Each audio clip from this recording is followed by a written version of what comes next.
লোলাপালুজা 2025-এর আগে শন মেন্ডেলস মুম্বাইতে সেনোরিটা পরিবেশনের মাধ্যমে হৃদয় জয় করেছেন। এটি ছিল খাঁটি জাদু। লোলাপালুজা উৎসবের তৃতীয় সংস্করণে গায়ক শন মেন্ডেসের শিরোনাম হতে চলেছে এবং এটি ভারতে সঙ্গীত শিল্পীর প্রথম পরিবেশনা।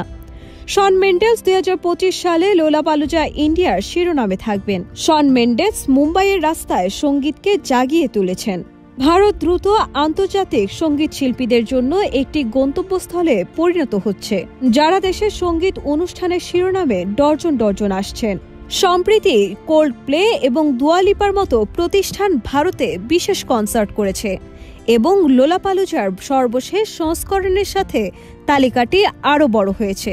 উৎসবের তৃতীয় সংস্করণে গায়ক শন প্রধান হিসেবে থাকবেন এবং এটি ভারতে সঙ্গীত শিল্পীর প্রথম পরিবেশনা। শন 2025 সালে লোলাপালুজায় তার প্রথম ভারতীয় অনুষ্ঠানের আগে মুম্বাইয়ের রাস্তায় বাজারে চপ্পল শপিং করতে গিয়েছিলেন।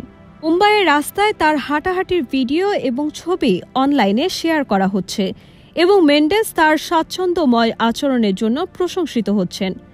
শহরের অলিতে গলিতে তার জনপ্রিয় গান সেনোরিটা পরিবেশন করে তিনি মন জয় করেছেন। আর দর্শকদের সাথে হিট গানটি গাওয়ার মেন্ডেসের একটি ভিডিও শেয়ার করে দ্য সাউন্ড স্পেস ইন্ডিয়া লিখেছে, যখন আপনি শিল্পীর কাছে সেনোরিটা গানটির একটি ব্যক্তিগত পরিবেশনা পান। শন মেন্ডেস মুম্বাইয়ের একটি ছোট বস্তিকে তার মঞ্চে পরিণত করার এবং আমাদের সেনোরিটা গানের একটি অবিস্মরণীয় পরিবেশনার সাথে আকৃষ্ট করার মুহূর্ত থেকে এখনও গুঞ্জন। আমাদের ছাত্রদের দ্বারা বেষ্টিত এটি কেবল একটি পরিবেশনা ছিল না, এটি ছিল একটি খাঁটি জাদু। নিশ্চিতভাবেই বলা যায় আমরা এটিকে দীর্ঘ সময় ধরে আমাদের মাথায় পুনরায় বাজাবো। কমেন্ট সেকশন ছিল মেন্ডেসের মনোমুগ্ধকর উপস্থিতি এবং তার পরিবেশনা সম্পর্কে উষ্ণ বার্তায় ভরা। মজার বিষয় হলো বেঙ্গালুর পরিবর্তে মুম্বাইয়ের রাস্তায় পরিবেশনা করার জন্য শন কতটা ভাগ্যবান ছিলেন যে সে সম্পর্কে জিভ ইনকাল মন্তব্য করেছিলেন। বেঙ্গালুর পুলিশ শহরে বিখ্যাত চার্চ স্ট্রিটে এড শিরানের স্ট্রিট পারফরমেন্সকে হঠাৎ থামানোর সম্প্রীতি ঘটনার প্রেক্ষাপটে ছিল।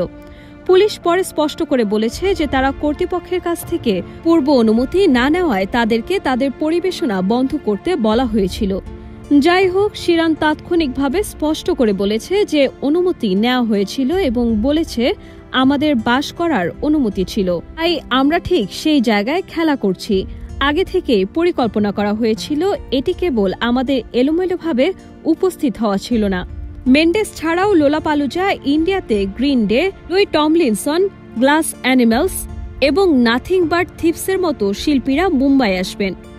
8 এবং 9 মার্চ মুম্বাইয়ের মহালক্ষ্মী রেসকোর্সে অনুষ্ঠিত এই অনুষ্ঠানে কৃষ্ণ রাফতার, সাহিল বাসুদেব, স্প্রিক, জেড অলোক, জন সামিট এবং হনুমান কাইন্ডের পরিবেশনা থাকবে।